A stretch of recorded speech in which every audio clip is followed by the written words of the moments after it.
કેમ છો મિત્રો? મજામાં દેશો આપણે વિડિયો જોતા એ બધા મજામાં દીજો. આજ પહેલા તમારા ભઈના ઘરે આવેડા ને બપોરા ના કર્યા હતા. પનીરનું શાક બનાવ્યું હતું. અમારા બેને લાઈટકા બેને બનાવ્યું પનીરનું શાક ને અમારા બેન રહ્યા ગયા છે ભાવનગર હોસ્ટેલમાં કોમ્પ્યુટરનું કરે છે ને આખો દીમાં વિડીયો કાંઈ શૂટ કરવાની ને ઘરે આવીને શૂટ કરું છું અત્યારે સાંજે ને આવીને તરત કામે વયો જતો. શું કહેવા મમ્મી? મમ્મી આવેલા હતા ફૂઈના ઘરે જતા.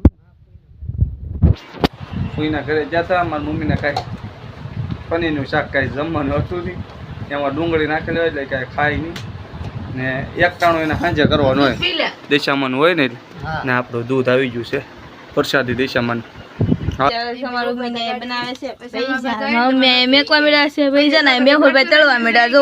ભૈજા તળવા બેહેડ મારા મોટા ભાઈ જો ભૈજા તળી છે હિચી પી ભાઈ આવે ને ઉપાધિ ખોટું બોલે હોય. દયુબેન બેઠા હાથ કે લાઈ કે મન તળવા દે ને કલુબેન અહીં બેસી જશે. મારા ભાભી જાય બેઠા છે. પૈસા તળાઈ ગયેલા છે. જો પૈસા જેને ખાવા હોય ને કોમેન્ટમાં કહી દેશે. અમારા આઈડી ફોલો કરતા